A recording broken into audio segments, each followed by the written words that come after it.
So I just went back and rewatched the movie Chicken Little after I don't even know how many years, at least 10. I saw it as a kid, I know that, once, maybe twice, maybe 3 times at the very most, but the last time I saw it was forever ago and I forgot almost all of the plot.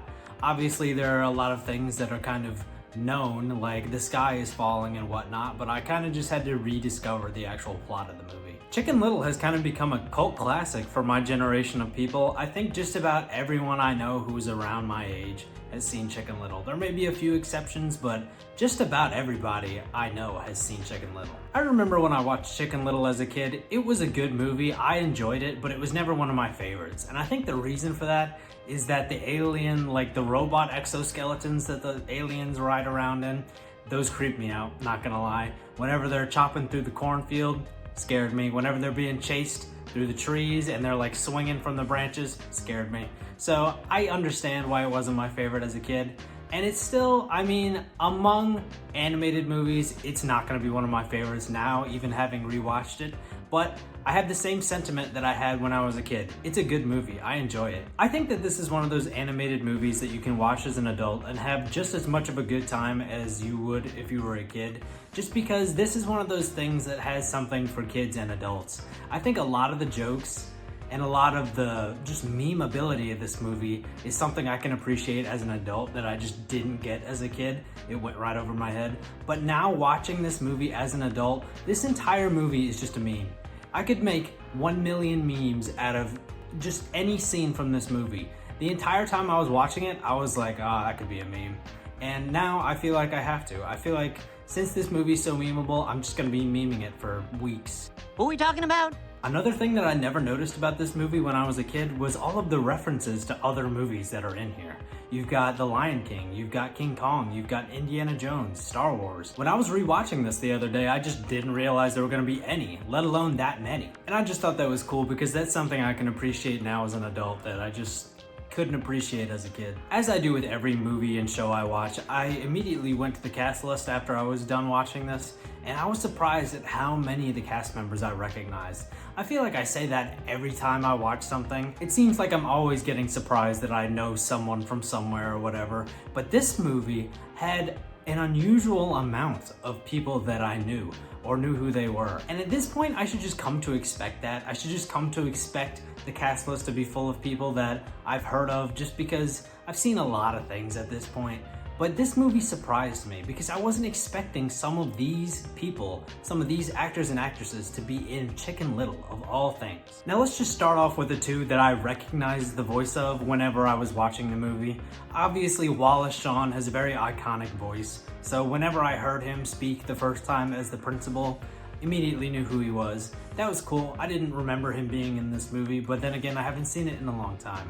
Another one is Patrick Warburton. He was the alien cop. I recognize his voice immediately too because he has a very distinct and iconic voice. If you've heard it once, you can recognize it anywhere. I'm not really surprised that Wallace Shawn or Patrick Warburton were in this movie just because I've heard them do voiceover work. I've seen, or heard rather, their voices in other animated movies, and so I know that they do that.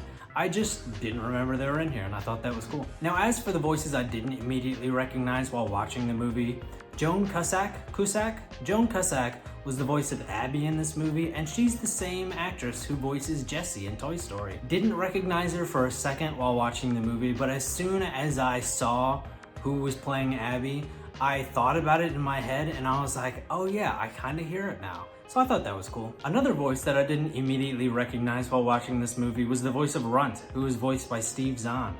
I am not very shocked that I didn't recognize Steve Zahn's voice because it's definitely not one that I keep in my head that I can recognize when I hear it. But at the same time, I thought that was cool. I think he did a great job. And honestly, Runt is the best character in this movie by far, not gonna lie. So Steve Zahn, you did a great job. I think the two that shocked me the most were, number one, Amy Sedaris was Foxy Loxy. Now, I'm a big Star Wars fan, and obviously Amy Sedaris has been in Star Wars. She's Pelimoto, and I recognize her voice in Star Wars, but she just doesn't sound that way in this movie. And I guess that's the point. It's voice acting. You're not supposed to sound like yourself all the time. But I did not recognize her whatsoever. So in that respect, Again, she did a great job. And probably the most shocking to me was that Sir Patrick Stewart was the sheep teacher. I think his name was Mr. Woolensworth. I did not, number one, recognize his voice while he was in the movie. And number two, realize that he was in Chicken Little.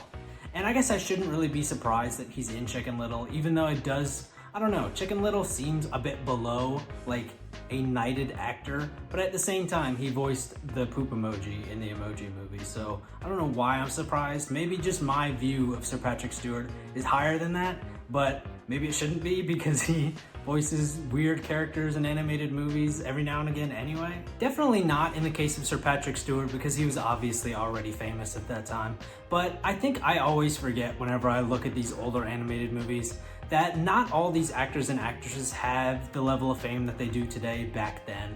So maybe some of these people might have just been still coming up in the world of acting. I don't know.